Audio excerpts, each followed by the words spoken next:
And, there's this thing that, I've seen it in so many movies now. Like, it happens in Event Horizon, although I think they did a better job with it in Event Horizon. You see it but it's in loads of movies where, someone opens the air hatch and there's this huge pressure of air, like sucking the protagonist potentially to their doom, right? Do you ever notice that for some reason, if they don't lose their footing, they are not being blown away? But if they lose their footing, all of a sudden it's like they're a bed sheet in the wind. Yeah. As long as I can keep my feet on the ground. Like that's not how any of this would work. Like, and then the one person who still has their feet firmly on the ground is holding the other person by the hand. In this case, it was Alice holding Ruby Rose's character's hand, while Ruby Rose is being pulled through the air. If the wind was strong enough to do that, Alice would have a dislocated shoulder. Yeah. But it's a funny gag, though, that when this happens in movies, you ever notice, because some people will still be crawling along, and then other people, their feet are off the ground, they're being sucked into the vortex, and it's just by virtue of, are your feet planted on the ground? I'm a huge fan of Hurricane Heist. I've watched it twice, and it got better the second time. But there's a scene where one person's standing in one section, feet on the ground. 3 feet away from them, a car is rolling. I'm dead serious, and I can get over it because it's Hurricane Heist, but I think your rule applies here. If your feet are on the ground, you're safe. Right, but the moment your feet come off the ground, you're just gonna fly away like an old newspaper in the wind. 700 miles an hour. Right.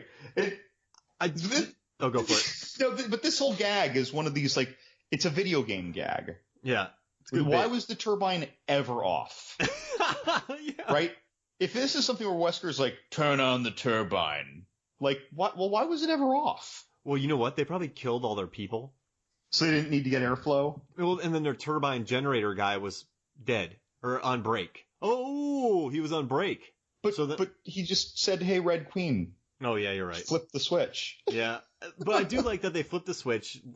Ruby, everyone gets saved, and he's like, reverse it. And then Ruby Rose gets smooshed, but they play the most dramatic music, like we're supposed to be crying, at the end of Fellowship after Boromir eats it. Right. You know that scene where they're all crying about Boromir? I get that one. But after she, gets bombarded, I was like, oh, okay. So that's a total video game moment. And then there's another video game moment. And this is one of the most confoundingly blatant video game moments for me, I think, in the movie. Because then they get in, the Red Queen, talks to him a little bit. And the Red Queen says, "Alice, here's this earpiece.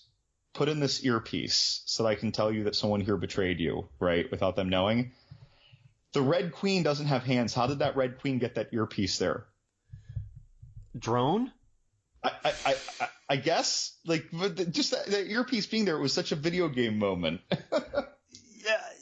Is that good though? That it's are they finally embracing the video game tropes? Maybe. It makes it more bad movie-ish. Yeah. But I when I saw that though, that just clicked for me. This is something straight out of a video game. I mean, all right, John. Let's cover this real quick. So this movie, it's not my least favorite. Apocalypse is, but I think it's definitely my second to least favorite. It's just bottom 3, maybe bottom 2 for me.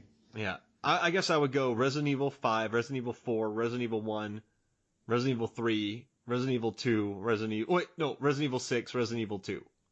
5, 4, 1, 3, 6, 2. Yeah, it sounds fine. I feel like I can say that authoritatively, too, just for my case. I could back up my case, because I know a lot about these movies. I really hope there's a party sometime where I can use these skills I've learned, everything I've learned about this franchise to use. Right. Speaking, oh God, of all the weird things. And I wrote this down. I actually have a note on this. We're talking about the turbine, right? Yeah. When the turbine was going and it kills Ruby Rose, he then said, "Turn off the turbine." He could have just left it on. It would have killed everybody. Because eventually they would have gotten tired. Yep. They were stalemated. They weren't even moving forward anymore. Yeah. And he's just turn off the turbine. I remember just sitting there like, wait, why? You could kill them all, Wesker. Like, I don't necessarily want you to win, but are you a dumbass? Yeah, like, Scott Evil would hate this. Scott Evil would hate this. Yeah, leave it on. It's like, what are you doing? Leave it on. What? I mean, is there low battery? Like, leave it. Is it sucking all the air out of here? Like, what's happening? He would have killed everybody. Yeah. Wesker would have gotten a raise. If he left that on for another 30 seconds, the movie would have ended. Imagine that. Oh, another thing I didn't touch on. This movie, it goes back to dour narration in the beginning. Alice goes back. I like the opening narration. Really? It seemed very depressed. I liked it, though. Oh, you like this one? I liked what it covered, maybe, is the... Oh, the subject matter. The way that it staged the movie. There we go. Which one featured the kind of happier narration? The third one?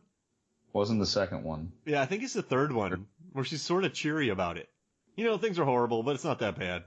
It's almost like she's sitting around a campfire while she's, like, driving up to Alaska. She's sitting at a campfire she found, like, a 6-pack of Coors Light. So she had a light buzz when she was doing that narration that time. I want to see that. A drunk Alice? This one time in the hive. All right, so we're at the turbine, and then they get separate. We haven't even talked about Ellie Larder's boyfriend. Do we want to talk about him? I don't care. He works for him, and he's bad. That was the earpiece betrayal. Yep. And then Alice switches his gun. And then, so they go back in, but let's just jump into the finale of this, the final 20 minutes, the bonkers twist. So, the Red Queen is Alice as a child, right? No. So the Red Queen is the old lady board member as a child. Yeah. Right? But they're all the same lady. Right, yeah, because they were saying that, Alice is the young woman that she could never be, and I'm the youth that you never had. Jeez, wait. So there's 3 generations, kind of. Well, there's a clone, there's a hologram, and then the real lady. Right. But the real lady's not that old, right? So she's supposed to be like 25 years old. She's basically the same age as Alice. It's just that she had something like progeria that accelerated her aging, whatever. Got it. So then there's 3 generations of them. Right. But I guess the one thing that I didn't like was, what does he say?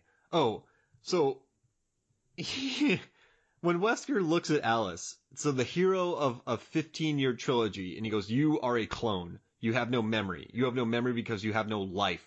You're a puppet whose strings are cut and wanders around for 10 years. A rather troublesome one for years. That's not something nice to say about your hero.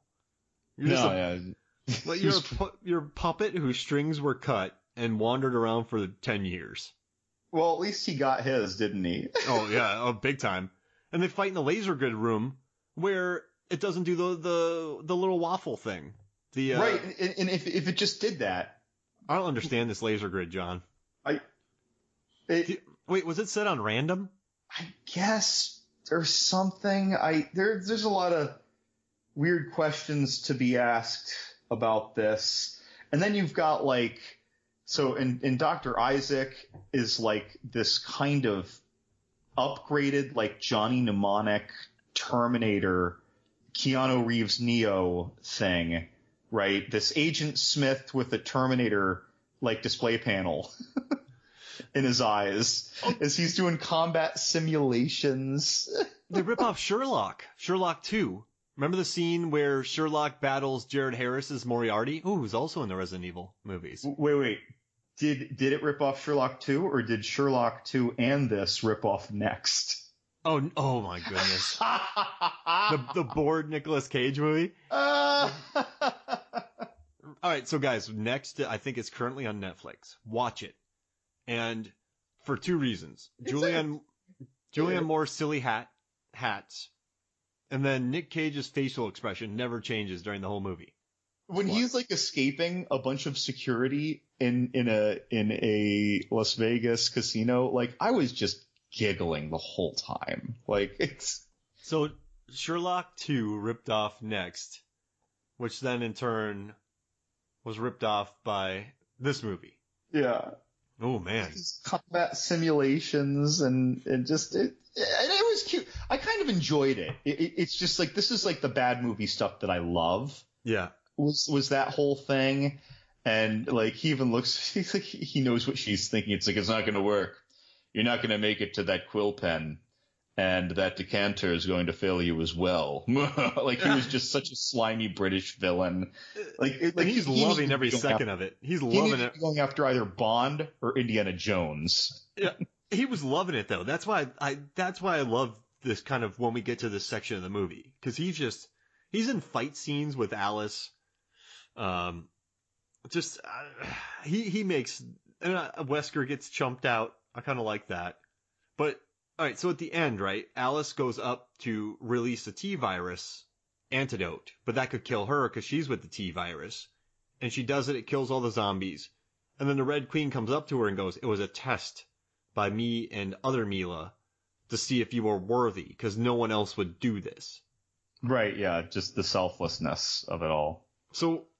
I didn't. That was a pill that I couldn't swallow. Okay, because you know it's funny. I'm not lost for words once, but I'm glad you jumped in there because I completely froze. Like if I was an android right now, I just was like I would be frozen right now. Well, also like this movie was really trying to add pithy substance. Like that was just one of the attempts that failed a little bit, but I loved the three generation Alice thing. That was really cool. To me, anyway. But by the way, when she came out, though, and she released that airborne antivirus, if you watch the movie, you'll see that there was mist in that battle scene with all those zombies, and the mist was not going in the direction of the zombies, and the mist was moving very slowly. So when she releases it and all the zombies just instantly fall to the ground, it wouldn't have reached any of them. And someone could say, well, maybe it disperses really rapidly, whatever. Maybe there was wind. It's like, no, because they showed us the mist. I know how much wind there wasn't and what way it was going. So if they just didn't put the mist, you could have said, well, maybe there was a breeze. How bad would your luck be if you unleashed that and the breeze took it the other way? I'd be like, oh, it's just not my day. It blew it down a cave so it would never disperse across the world. Now, and then, so, is Claire still alive? I don't think so. Ellie Larder makes it. She probably is alive, because she made it all the way to that grand chamber. Because she came up at the end, and then realized that she was alive. But why didn't she go with her at the end when they're being chased by the three vending machine claw dragons? This craziness. Oh, wait. And Dr. Isaac's other clone comes out that didn't know it was a clone. And just starts stabbing the other guy. I mean, yeah, it's like, so this is again, we're in the bad movie-ness that I like. But so the true Dr. Isaac, who's all like modified, right? He's practically like something from Cyberdyne Systems. He has all these simulations, right? But when he gets defeated by, like, he even said all these things. You need the clone to believe it's a clone so that it'll da-da-da-da-da, right? So it'll care, so it'll fight for its life. Well, he tells the one that it's a clone and shatters his world. Like, he didn't have any simulation there. He didn't predict that something might go wrong there. And wow. He's talking like he doesn't give two shits about him too. Yeah, like he's being snide. He's like, you're just a clone. You were just out there doing my bidding, blah, blah, blah. You know, and it's like, how did you not see this coming? Wow.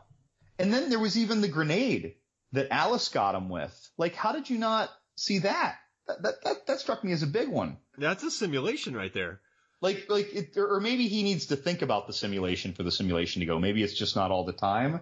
Maybe that's my hand wavy way around it. But it's like, dude, you are calling your clone a piece of crap. After you gave the lectures about how important it is that the clones don't know that they're clones. And then we're going to be shocked when he comes and like stabs you in the throat or whatever. He shanked him in the gut. I mean. All right. So my favorite, one thing I love about Paul W.S. Anderson, and I think it's what makes him great and what makes him not so great at times. I think he just gets an idea of something.